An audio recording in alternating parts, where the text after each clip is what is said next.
Grant Mercer pinched my name card between two fingers, folded it once through the middle, and tucked it under his portfolio. "This is Lena Ortiz," he told the investors. "She's just the assistant who helped clean up my forecast." I stood beside the forecast I had built, close enough to the screen that the blue light cut across my hands. Grant waved me aside, then started claiming every number on it. I let him. I let him explain my hospital renewal curve.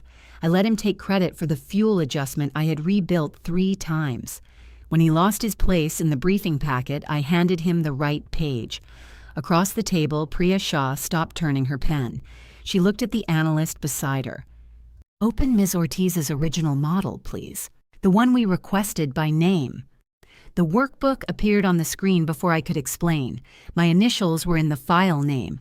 3 cells glowed behind red borders. At the bottom of the window, the tab marked Assumptions Ledger waited like a closed door. Grant looked at me. What hurt was that he looked surprised. 6 months earlier, I had been standing ankle-deep in gray water at our Milwaukee plant, while a maintenance supervisor named Roy tried to convince me that the ceiling was sweating. "Ceilings don't sweat in one concentrated stream," I said. "This one runs hot. It's dripping into my shoe." Roy looked down. "That shoe doesn't look waterproof." It was marketed aggressively. He smiled despite himself and raised his flashlight toward the pipe running above tunnel washer 2. The pipe shuddered every few seconds, each tremor sending another cold drop onto my hair. Mercer Textile Services did not make textiles. The name had survived from the years when Walter Mercer's father supplied tablecloths to supper clubs. By the time I arrived, the company rented, collected, washed, repaired, and delivered more than 2 million pounds of linen a week. Hospital sheets, restaurant napkins, shop towels that smelled like hot metal even after 3 wash cycles. Nothing about the business was elegant except the trucks, when they were new. Roy pushed his glasses up with one knuckle. "Pressure drops on Thursdays." "Why Thursdays?" "That's when Madison sends their overflow." "They're not supposed to send overflow. They call it load balancing." "And what do you call it?" He aimed the flashlight at the wet floor. "Thursday." A stainless steel cart rolled past us, pushed by a production lead with shoulders like a defensive lineman. A red metal tag had been clipped to its mesh side. The tag meant the cart had come in overweight, contaminated, mislabeled, or otherwise expensive in a way the root system had failed to notice. I unhooked it and read the grease pencil marks. Route 42, Westbridge Medical, 78 pounds over manifest. "That makes 11 this month," I said. Roy glanced toward the washer. "You're the numbers person." "Which is why 11 is bothering me." I slipped the tag into the pocket of my blazer. The pocket was already holding 2 pens, a protein bar wrapper, and 1 disposable earplug. I had learned that, if I dressed for the executive floor, the plant found a way to punish me for it. Upstairs, I emptied the red tag into the dented coffee tin on my desk. The tin had once contained a holiday blend somebody in sales gave me 3 years earlier. The coffee had tasted like a candle. The tin was perfect. Every Friday, I matched the tags to route manifests, labor reports, and customer invoices. It was not officially my job. Officially, I was director of operational planning, which meant anything involving a spreadsheet that made another executive unhappy. My phone buzzed against the desk. Owen. Dad moved dinner to 7. Grant's flying in. I read it twice, although neither sentence required the effort. Owen. Mom says don't bring anything. That meant his mother had already prepared something she would later claim was effortless. I turned the phone face down. At 11, Grant walked into my office without knocking. He was carrying a garment bag, a laptop case, and the expression of a man who had already had one successful meeting and intended to make it everyone else's problem. "Why is there a soup can on your desk?" he asked. "Coffee tin." "With trash in it." "Operational data." He picked up one of the tags, careful not to touch the grease pencil. "This says, contaminated." "That's data." "It also says, Doris drew a skull. Doris has strong visual instincts. He put it back. Grant could be funny when he forgot to manage the room. That was one of the reasons people underestimated how deliberate he was when he stopped being funny. He closed my door. Northline's interested. I sat back. How interested? They want an initial diligence package before Labor Day. That was sooner than I expected. Mercer had been looking for capital for almost a year, though Walter called it exploring partnerships, as if investment firms were scenic hiking trails. Northline Capital specialized in regional service companies with expensive equipment and recurring contracts. They understood laundries well enough to know that revenue could look stable while machinery, labor, and route inefficiency quietly ate the floor beneath it. How much? I asked. Enough to buy Bellwether and refinance the Cincinnati plant. Bellwether Linen was our nearest competitor. Their equipment was old, their service reputation was worse, and their customer list was exactly the kind Owen liked to circle in red ink. You're serious. I'm always serious. You wore light-up reindeer antlers to the December safety meeting. That was leadership. I almost smiled. Does Walter know? He knows now. Northline called me from the airport. Grant placed both hands on the back of the chair across from my desk but did not sit. He rarely sat in other people's offices. Standing made every conversation feel temporary, with him deciding when it ended. If this works, he said, we buy capacity instead of building it. We stop losing metro accounts to Trident. Dad gets the refinancing off his neck. Owen gets a sales footprint he can actually grow into. And Northline gets what? Minority equity, reporting rights, 2 observer seats. Operational controls? We'll negotiate. That meant yes if the price was high enough. Grant nodded at my monitor. I need an 18-month forecast. Integrated company, base case and growth case. When? 3 weeks. I laughed once. He waited. Oh, I said, you mean that.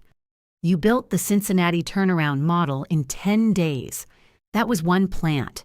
Bellwether has 4, and their public numbers are decorative. I have their internal package.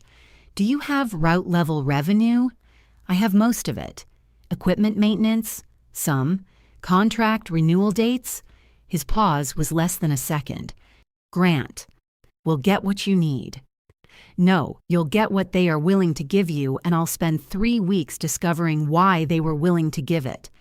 He came around the chair and finally sat. It should have warned me. This deal keeps the company and the family, he said. That matters to my father. And to you. Yes, Lena. To me, too. The clean admission surprised me more than a speech would have. Grant had spent years acting as if the company were a difficult inheritance he managed out of superior discipline. He complained about Walter's instincts, Owen's promises, his mother's habit of inviting retired managers to Christmas dinner. But he knew every plant superintendent's spouse by name. He sent handwritten notes when a driver retired. Once during a blizzard, he slept in the Minneapolis dispatch office because half the routes had stalled and he refused to leave before the drivers came back. Grant loved the company. He simply preferred loving things he could control. I'll build it, I said, but I want direct access to Bellwether operations. Reasonable. And I choose the operating assumptions. You document the operating assumptions. The difference landed between us. I'm not putting my name on a number someone hands me because it closes the deal. I'm not asking you to. Not yet. His eyes moved to the framed certificate behind my desk, then to the empty space beside it where my wedding photo used to hang. I had removed the photo 8 months earlier. The pale rectangle on the wall had taken longer to fade than the marriage. I know this year has been complicated, he said. Don't. I was going to say, I trust you. Then say that without warming up on my divorce. A muscle moved in his cheek. I trust you, he said. He stood, conversation over. At the door, he turned back toward the coffee tin. You know we pay for software that does whatever that is. The software believes Route 42 is profitable, isn't it? Ask me Friday. It took 4 Fridays. Bellwether sent us data in bursts, each new folder contradicting the one before it. I worked with Denise Shaw, our Milwaukee plant manager, to convert projected pounds into actual production hours. Denise was 53, sharp-eyed, and so economical with praise that a fine from her could carry you through winter. She spread maintenance reports across my conference table and tapped one with a bitten thumbnail. Their largest washer is a 2009 Lavatech. They listed it as 2014. Controls were upgraded in 2014. The steel doesn't become younger because someone gives it a new brain. Grant's model assumes all 4 plants can run at 87% capacity. Denise made a small sound in her throat. What? That's the noise a bearing makes before it ruins your weekend. Cal Bennett came in from route operations with a paper cup of vending machine coffee and a legal pad covered in arrows. Cal could make a delivery network sound like a family argument. Bellwether's downtown routes overlap ours, he said. Looks efficient until you see the time windows. Their hotels want pickup before 9. Our hospitals want delivery before 9. Same roads, same trucks, same morning. Could we shift the hotels? You can ask a hotel manager anything you want. They enjoy saying no before breakfast. I built the base case from the ground up, customer by customer, route by route, plant by plant. I put equipment failure into the timing rather than hiding it in a round reserve. I modeled the fuel surcharge delay. I linked labor needs to pounds processed instead of revenue because sheets did not become lighter when sales raised prices. At home, my dining table disappeared under printed contracts. I ate cereal at the kitchen counter and ignored 3 texts from Owen about whether I had changed the password on our old streaming account. The 4th text said, "Dad thinks Northline could close by November." I answered. Then Dad should tell Bellwether to send accurate maintenance records. Owen called immediately. I watched the phone ring until it stopped. The divorce had been final for 5 months, but Owen still treated silence like a technical problem. He was not cruel. Cruelty would have required him to hold still long enough to choose it. Owen moved through discomfort the way one of our trucks moved through a yellow light, confident something would make room. The following morning, he appeared in my office carrying 2 coffees. "I come in peace," he said. "You come in loafers that cost more than my refrigerator." They were on sale. That makes it sadder. He set 1 coffee beside my keyboard. Correct order, no cinnamon. Owen remembered small things beautifully and large things only after they broke. Grant says your model is conservative. Grant hasn't seen my model. He's seen pieces. He's seen the parts he keeps asking about. Owen leaned against the filing cabinet. Bellwether gives us room to grow. Bellwether gives you customer contracts. Capacity is a separate issue. We can move volume around. To where? Milwaukee has room. On Tuesday afternoons. You always do that. Know the schedule? Make everything sound impossible until you're the only person who can solve it. I stared at him. He looked away first and picked up the red tag lying beside the coffee tin. What is this stuff, anyway?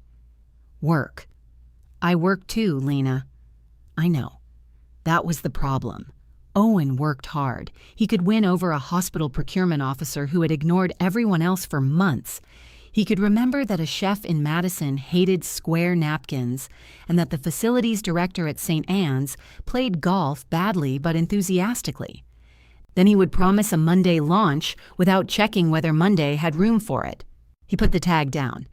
Dad needs this deal, he said. The loan review got moved up. That was new. When? January. And Grant knows? Of course. Did Grant ask you to come talk to me? No.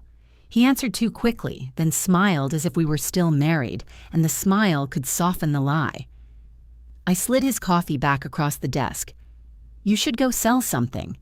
The completed forecast showed Bellwether could work. That was the inconvenient part. A clean disaster would have been easier. We could buy the company, absorb its strongest roots, and reach Northline's return target. but only if we delayed 2 hospital launches Owen had already promised, replaced Bellwether's largest tunnel washer before it failed, and renegotiated 6 contracts whose apparent revenue vanished once overtime and contamination were included. I printed the summary and carried it to Grant's office. He read without speaking. The city had gone dark behind his windows, turning the glass into a mirror. My reflection stood across from his desk, holding a red folder. His sat in a pool of lamplight, sleeves rolled neatly to his forearms. "This equipment expense," he said at last. "Move it to month 14. The washer won't negotiate with us. The seller says it has 2 years left. Denise says 6 months. Denise hasn't inspected it." She read the vibration reports. Grant turned a page. "And these hospital delays? Necessary. Owen has letters of intent.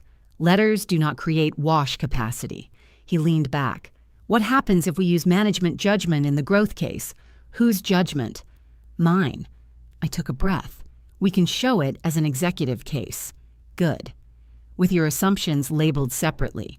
His gaze sharpened. "You don't need to build a courtroom exhibit, Lena." "Then don't ask me to testify to something I can't support." He closed the folder and placed both hands on it. "I'm asking you to help this family complete a deal that protects 3,000 jobs. You're asking me to move a machine replacement because the truth arrives in the wrong quarter. I'm asking whether your forecast serves the company or your need to be right." The lamp hummed between us. Outside his door, someone laughed near the elevators. A cleaning cart rattled over the seam in the hallway carpet. I reached for the folder. Grant kept one hand on it. "I'll build your executive case," I said. "I'll record every assumption exactly as you give it to me, but I will not certify it as mine." For a moment, neither of us let go. Then Grant lifted his hand. "Be careful," he said quietly. "There's a difference between integrity and making yourself impossible to work with." I tucked the folder against my ribs. "There is," I said. "That's why I keep records." Grant's mouth flattened. "That sounded like a threat." "It sounded like file management. Those are becoming difficult to distinguish with you." I took the red folder back to my office and built the executive case before I went home. I did not sabotage it. That would have been easy and useless. I used Grant's volume assumptions, delayed the washer replacement to month 14, and accepted Owen's hospital launches on the dates sales had promised. I checked every formula twice. Then I added a tab behind the summary called Assumptions Ledger. Column A held the date. Column B named the input. Column C listed the source. Column D showed the original operating assumption. Column E showed the executive override. Column F identified the owner.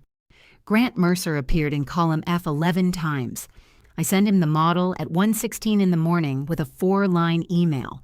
No accusation, no adjectives, just the locations of the base case, executive case, sensitivity table, and ledger.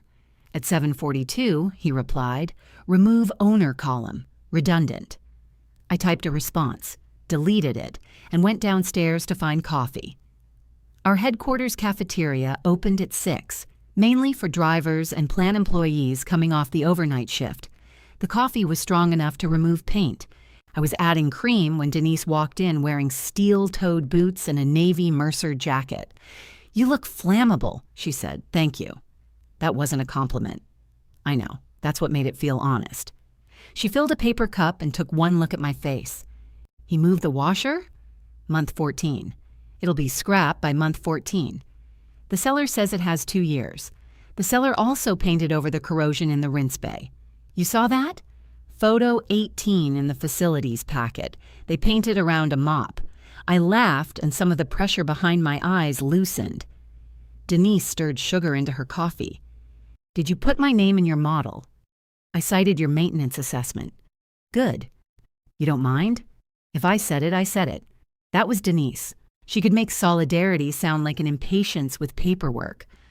When I returned upstairs, my analyst was waiting outside my office.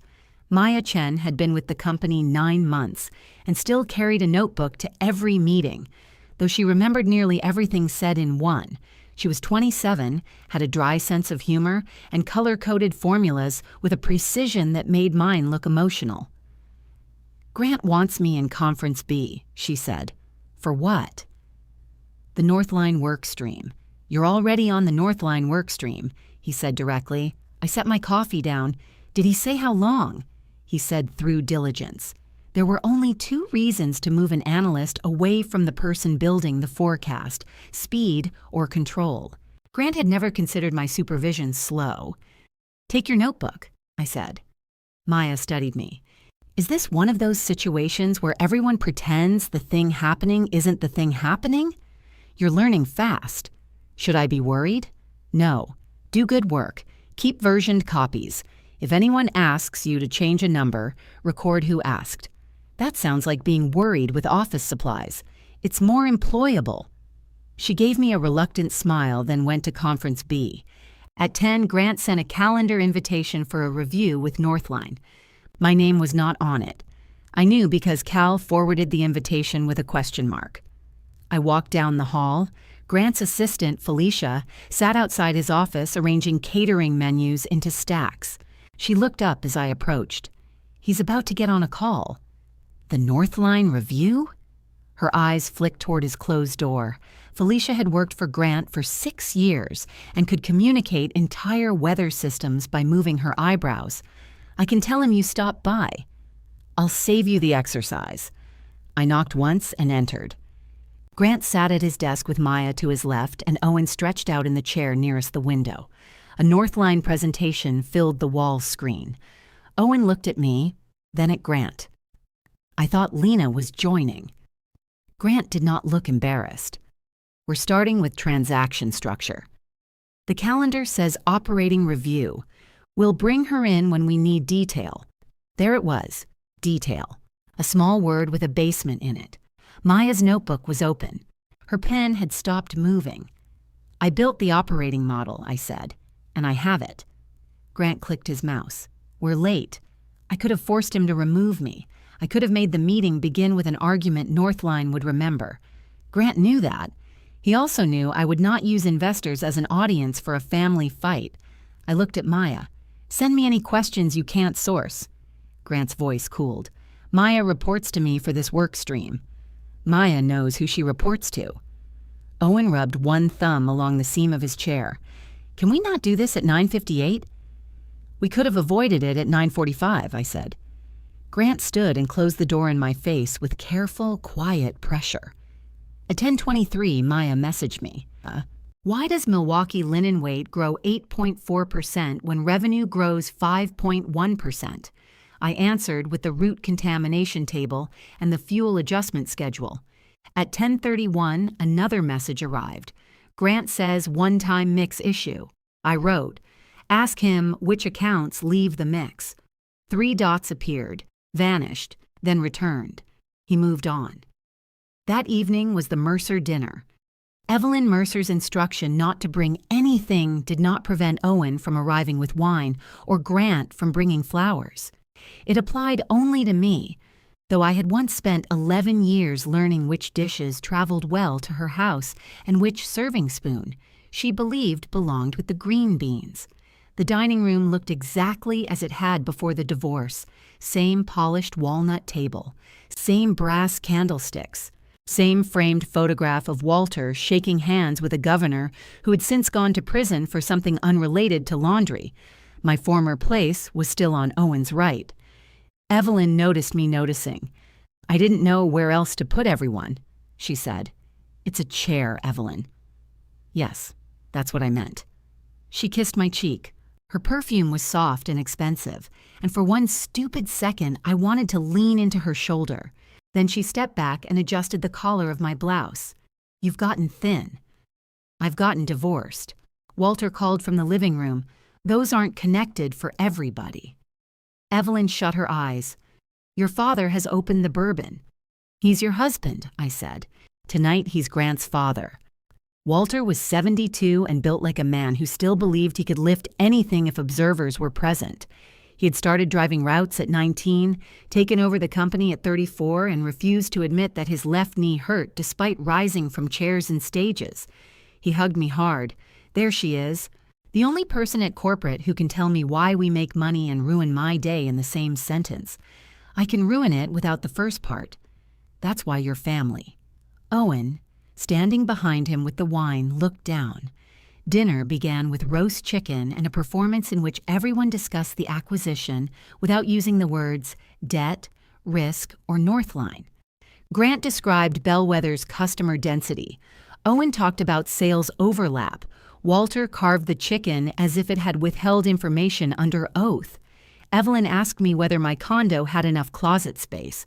It has exactly as much as it had when you toured it, I said. I thought you might have discovered something. Another closet? Storage solutions. Grant drank water.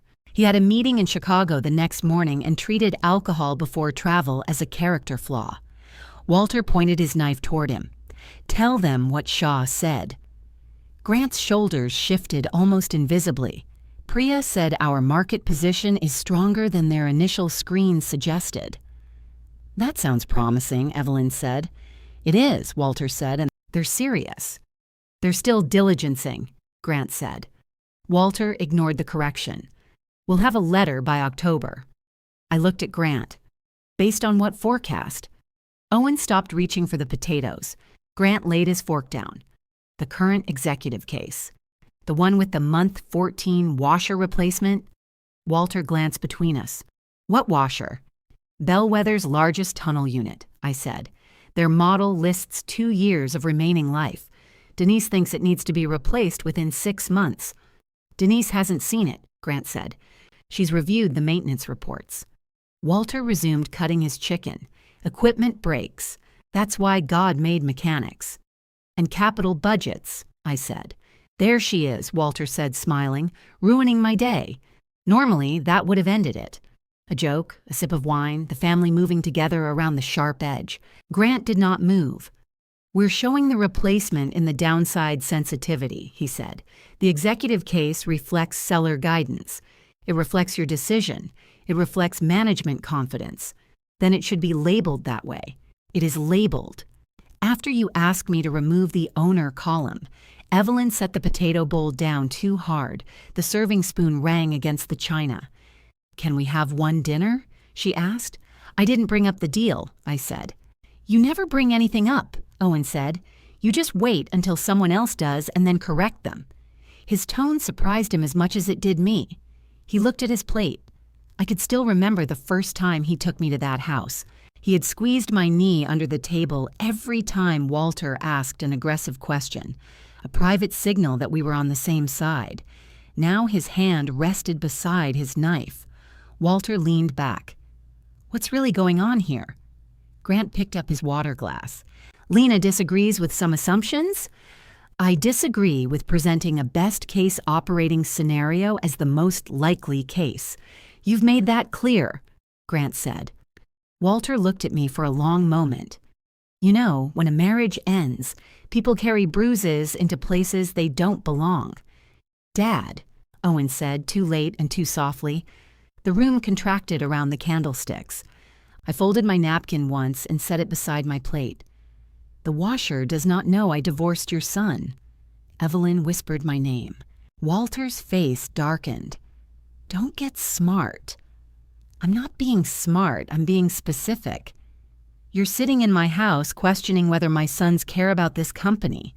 No, I'm questioning a maintenance date, with a lot of feeling behind it. Grant watched me over the rim of his glass. He knew Walter well enough to stop him.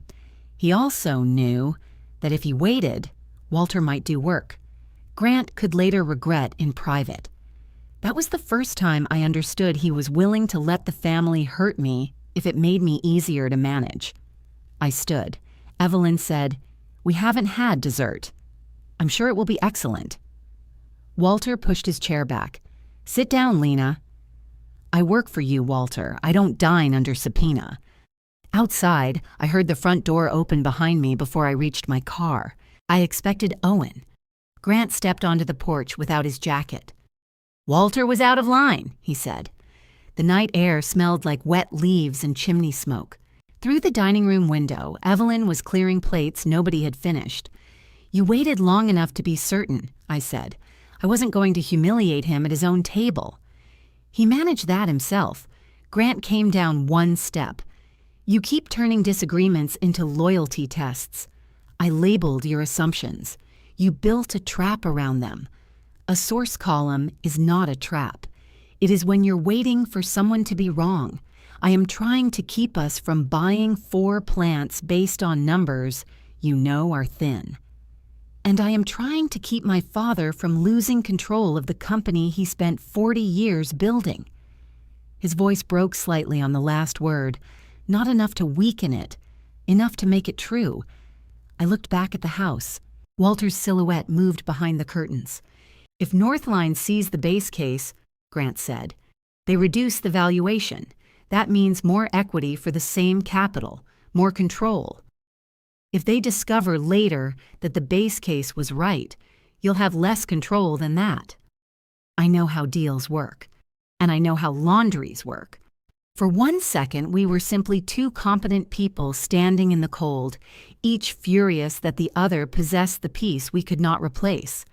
Then Grant said, "Your job is to support executive decision-making. My job is to make it informed. Those are not different things unless you choose to make them different." He went back inside. On Monday morning, my access to the Northline deal folder had changed. I could open the operating model, but not the correspondence, diligence tracker, or investor questions. Felicia sent me a revised meeting schedule. My name appeared under support personnel, between catering and document control. At noon, Cal placed 2 red tags on my desk. Route 42 again, he said. Westbridge and St. Anne's, both over manifest. Did billing adjust? He shook his head. System closed them at reported weight. So we processed pounds we didn't bill. 6 weeks running. I added the tags to the coffee tin. Cal remained in the chair across from me, turning his legal pad sideways and back. What? I asked. Grant wants route data going through finance now. I am finance. He said executive finance. I almost laughed. What does he think I am? Cal's eyes went to the revised schedule on my screen. I think he's deciding. An email arrived from Human Resources before I could answer. The subject line was Diligence Role Alignment. For the duration of the Northline process, I would retain my title and compensation, but serve as executive forecasting support under Grant's direct supervision. Maya would remain assigned to the transaction team. All external responses required Grant's approval. At the bottom, HR had added a sentence thanking me for my flexibility during this important period. Cal read my face. You okay? I opened the assumptions ledger and restored the owner column Grant had asked me to remove. No, I said, but I'm still accurate. Cal nodded toward my screen. Is putting it back going to help? It will help me sleep. You don't sleep. Then it'll help me stare at the ceiling with confidence. He left me with the tags. I read the HR email 3 more times. The language had Grant's fingerprints all over it. Retain, support, flexibility. Words that sounded generous until you noticed they had removed every useful verb from my job. I forwarded the message to my personal email, printed a copy, and placed it in the red folder with the forecasts. Then I wrote to HR. Please confirm whether executive forecasting support changes my authority to validate operating assumptions or certify external financial materials. The answer took 2 days and 3 people. Your core professional responsibilities remain unchanged. I printed that too. Maya appeared in my doorway late Wednesday with her laptop hugged to her chest. I have a morally neutral technical question, she said. Those are my favorite kind. If a diligence workbook has already been uploaded and someone replaces it, does the portal preserve the earlier version? Yes. Can investors see it? If their permissions include version history. She nodded as if I had confirmed the weather. What did you upload? The first integrated model Grant approved for internal review. Base case or executive case? Both. The file you sent before he asked me to remove the ledger. I kept my face still. Did anyone tell you to delete it? He told me to replace it with the investor version. That wasn't my question. No. Then don't. Maya shifted her grip on the laptop. He asked why your assumptions tab named owners. What did you say? That assumptions without owners are wishes. That sounds like me. It was. You said it during the Cincinnati review. I'm flattered you steal accurately. She smiled, but it vanished quickly. He's not stupid, Lena. I know. He knows the executive case is aggressive. He thinks if the deal survives the first review, he can fix the operations before anyone sees the gap. That sounded exactly like Grant. Not deception for the pleasure of deception. A bridge built with wet wood because he believed he could run across before it sagged. Why are you telling me? Because he keeps saying you're being emotional, and then he makes decisions because he's scared. I looked at her. Maya lowered her voice. I like my job. So do I. I don't want to be brave. Then don't be. Be precise. Her shoulders relaxed a fraction. Keep the files you're required to keep, I said. Answer questions truthfully. You do not owe me a dramatic gesture. What if I already bought a cape? Expense it to transaction costs. She laughed, then covered it with a cough when someone passed my office. The next investor question arrived through Grant instead of the portal. He forwarded it at 6:08 on Friday evening. Please reconcile projected linen weight growth of 8.4% against revenue growth of 5.1%, including customer mix and processing cost implications. Below it, Grant had written, draft response by 8, characterized as temporary mix from legacy Mercer Healthcare launches. No need for root detail. I read the question twice. Northline had found the same mismatch Maya had flagged on the call. At 6:17, I sent Grant a draft. The projected variance reflected 3 things: unbilled overweight carts, increased contamination on 2 hospital routes, and Owen's new healthcare launches entering before planned pricing adjustments. I included the cost per processed pound, the delayed fuel surcharge, and a note that Westbridge had exceeded manifest weight for 6 consecutive weeks. Grant called from his office. Come down here. He was alone when I arrived. My draft glowed on his screen, several sentences highlighted in yellow. This is not responsive, he said. It answers every part of the question. It introduces billing exceptions they didn't ask about. They asked about weight growing faster than revenue. The billing exceptions are why. They're one reason, the largest one. He turned the monitor toward me. Rewrite it around customer mix. I can lead with customer mix. And remove the root exceptions. No? His fingers stilled on the keyboard. We are not disclosing every operational defect in the first diligence round. It isn't every defect, it's the answer. Northline is evaluating a $100 million transaction. Do you think they care about a few overweight carts? Then leaving them in shouldn't frighten you. He stood. There was no humor left in him now. His tie hung loose at the collar, and gray showed beneath his eyes. For a second, he looked less like Walter's chosen successor than a man holding up a ceiling alone. I have spent 11 months getting a serious investor into this company, he said. My father pledged personal assets against the Cincinnati refinance.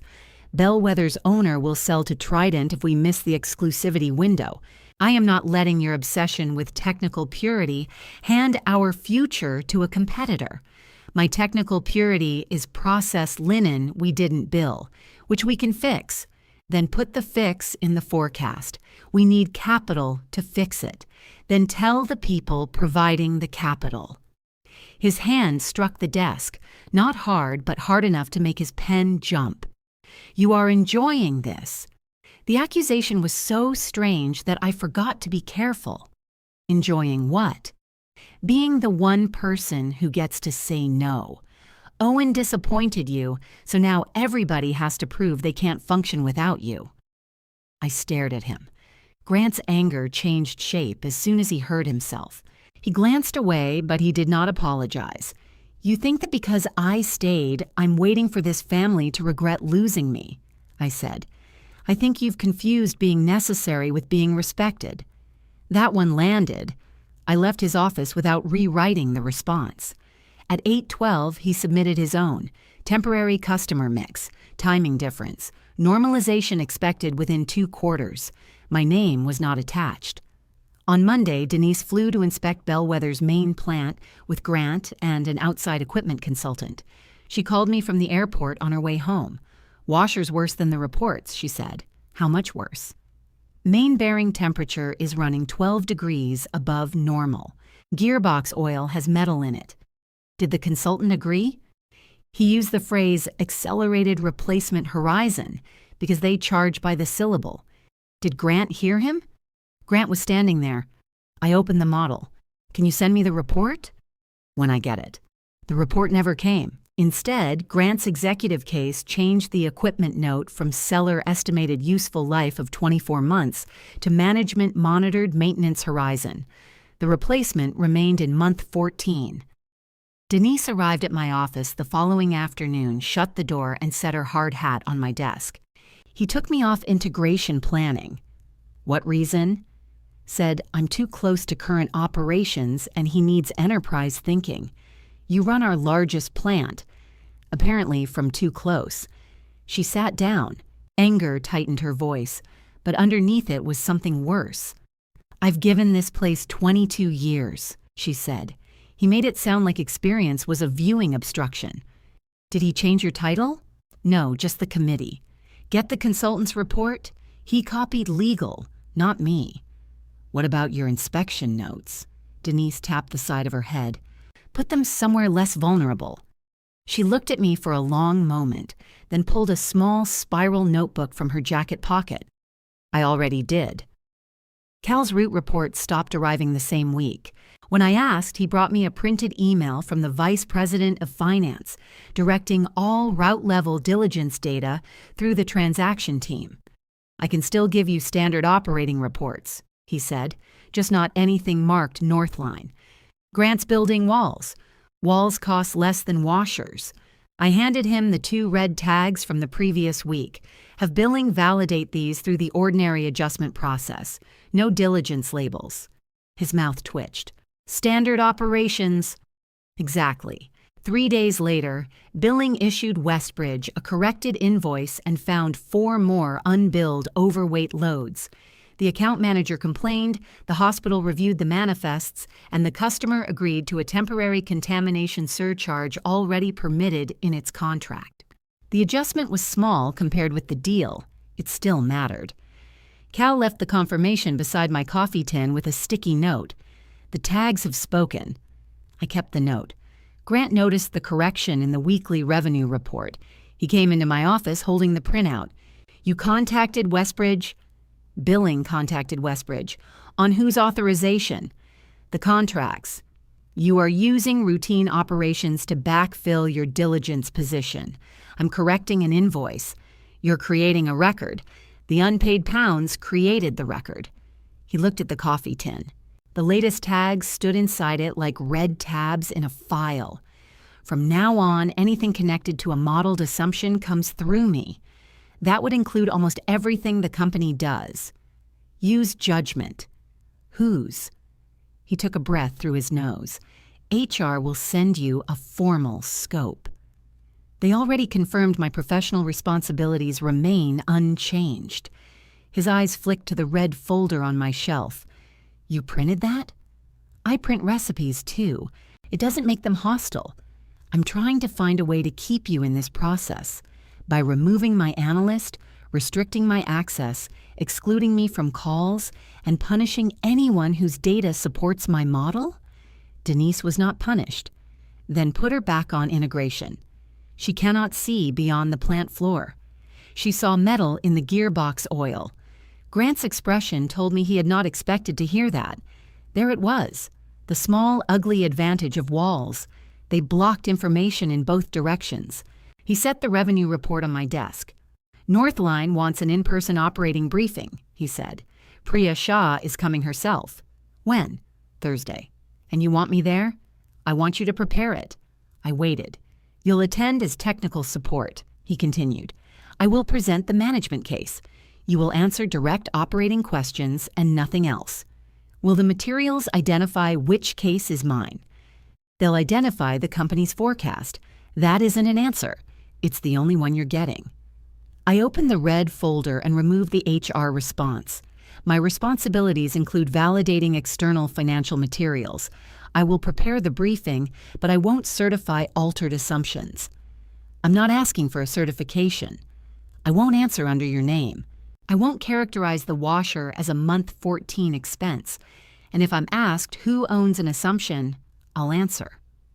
Grant looked at the paper, then at me. You're willing to walk over this? The question exposed more than he intended. He had reduced my authority, but he still needed my knowledge in the room. Yes. I had not known that was my answer until I heard it. Grant loosened his tie. If you leave now, there's no transaction bonus.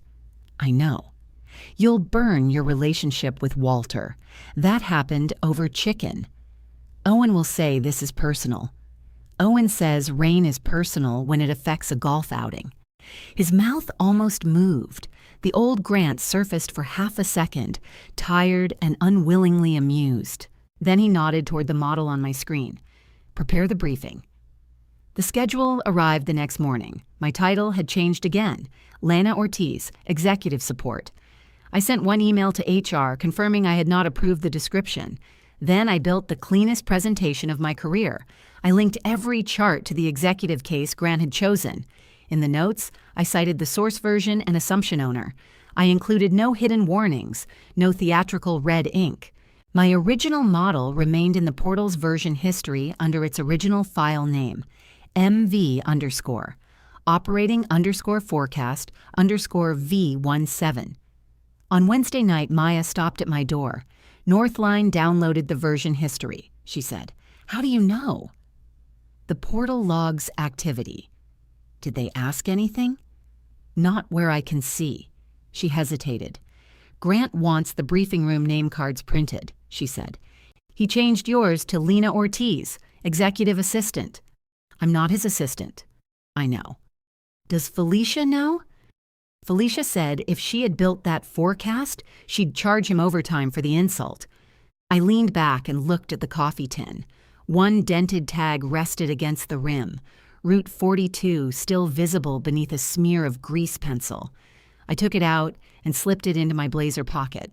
Thursday morning, Grant was already in the conference room when I arrived. He stood at the head of the table rehearsing the opening slide under his breath. My name card waited beside the screen. Executive Assistant. I set the red folder under my chair and placed the dented route tag beside my briefing packet. Grant glanced at it, then at me. Keep answers concise, he said. The elevator chimed outside. Felicia opened the conference room door, and Priya Shah walked in with Northline's diligence team. Priya shook Grant's hand first, then Walter's, then mine. I'm glad you could join us, Ms. Ortiz. Grant answered for me. Lena supports the executive team on forecasting. Priya held my gaze a second longer than politeness required. Good, she said. We have forecasting questions. Walter sat beside Grant. Owen took the chair nearest the sales slides. Maya and Northline's analyst faced each other across a row of laptops. I remained by the screen where Grant had placed me, with the remote in my hand and the dented route tag beside my packet. Grant began well. That was the painful thing about watching him. He knew the market. He explained why hospital systems were consolidating vendors and how Bellwether's route density would protect Mercer from national competitors. He described the financing structure without glancing at his notes. When Priya challenged his integration timeline, he shortened it by 2 weeks and showed exactly where legal review could run in parallel. Then we reached the forecast. Grant folded my name card and slipped it beneath his portfolio. He called me, just the assistant who helped clean up my forecast, waved me away from the screen and claimed the numbers I had spent months defending from him. I let him. Correcting him would have given him exactly what he expected, an emotional interruption he could manage. So I stood beside the wall and listened while he described the hospital renewal curve as something we developed from sales visibility. When he said Bellwether's main washer had ample useful life, Walter nodded. When he called the weight to revenue gap temporary, Owen looked at his hands. Grant clicked to the margin slide. Our operating team has stress tested these assumptions extensively. Priya stopped turning her pen. Which operating team? Grant gestured toward me without looking. Lena coordinated the underlying detail. I directed the model. I see. She turned to her analyst. Open Ms. Ortiz's original forecast, please. The one we requested by name. Grant's remote went still. The analyst connected his laptop to the screen. A familiar gray workbook replaced the presentation. MV_operating_forecast_V17. My name appeared in the document properties pane. Below it, the version history showed Maya's original upload, Grant's replacement, and Northline's download from the previous morning. Priya looked at me. This is yours? Before I could answer, Grant said, it's an internal working version. The forecast I presented supersedes it. Priya clicked into the base case. 3 cells carried red borders. Nothing flashed. No warning appeared. They were simply the cells I had marked for unresolved decisions before Grant removed the markings from his version. Priya opened the first comment. Source: Milwaukee Plant Maintenance Assessment, Denise Shaw. Bellwether inspection pending. Replacement assumed within 6 months. This became month 14 in the management case, she said. What changed? Grant leaned forward. We received additional seller guidance. Did the physical condition improve? We evaluated multiple inputs. Ms. Ortiz? Grant looked at me then, the same way he had looked in the cold open of my imagination for weeks, expecting refusal, hoping for rescue. The physical condition got worse, I said. The inspection found elevated bearing temperature and metal in the gearbox oil. Walter turned toward Grant. Priya asked, who performed the inspection? Denise Shaw, our Milwaukee plant manager and an outside equipment consultant. Do we have the consultant's report? Grant said, legal is reviewing it. I'd like it today. She opened the second red-bordered cell. 2 hospital launches, both entered on the dates Owen had promised. Both required capacity the base case did not have if the washer was replaced on Denise's schedule. Priya looked at Owen. Are these contracts executed?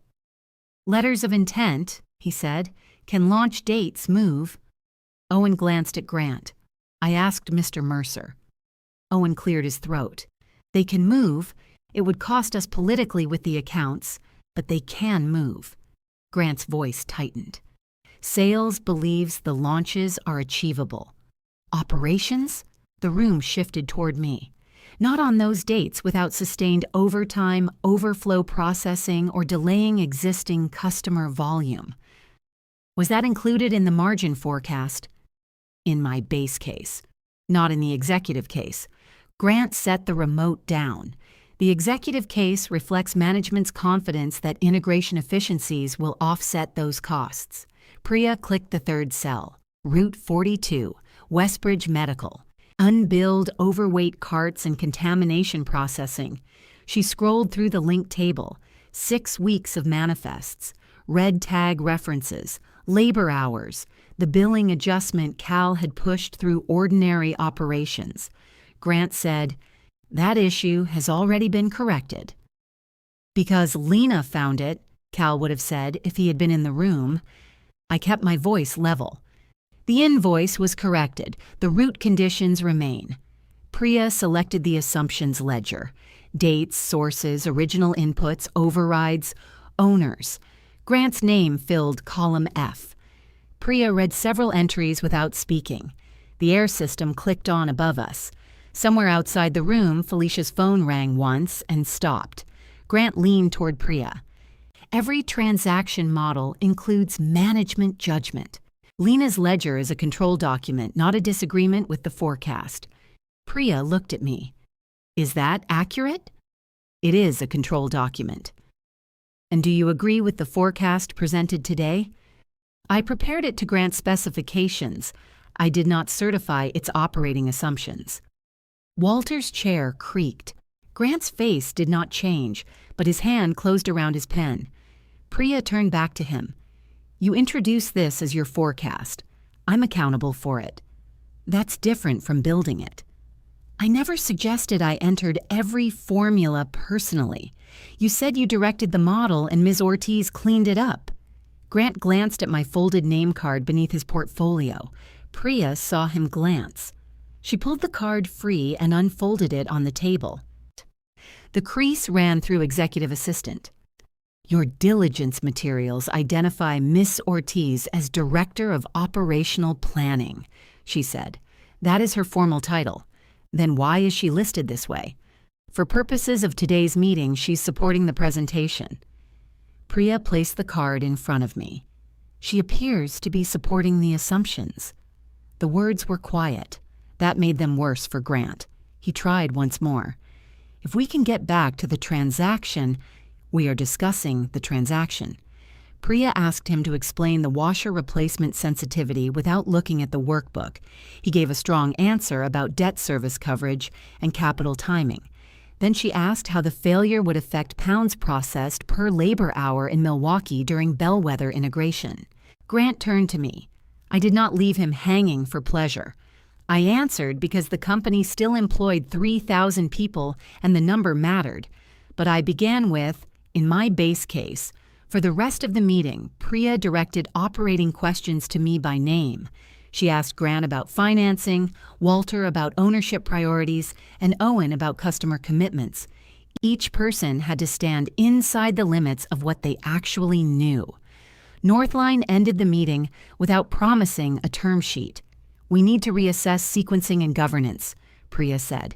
We'll send follow-up items Monday. Walter waited until the elevator doors closed. Then he picked up my name card. What the hell was that? Grant gathered his papers into a perfect stack. Diligence.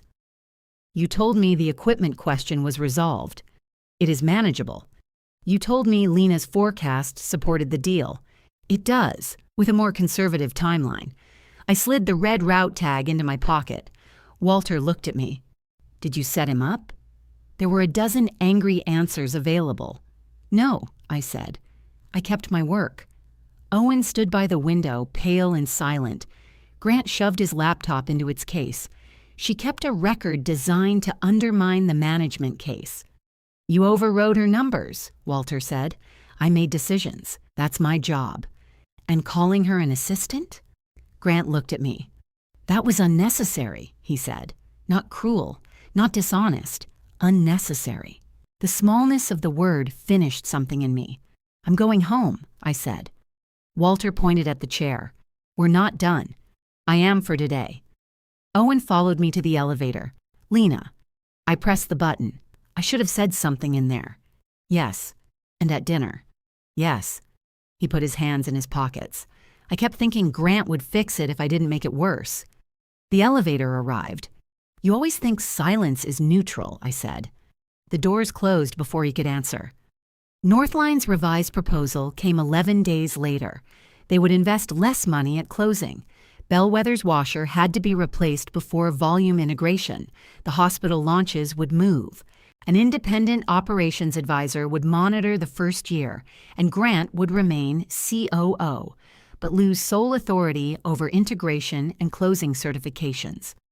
Walter called it an insult until the bank confirmed that January's loan review left him little room to wait for another investor.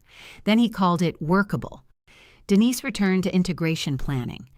Cal's red tag reconciliation became a formal weekly control, with billing required to clear every exception before month end. Sales could no longer commit launch dates without written capacity approval.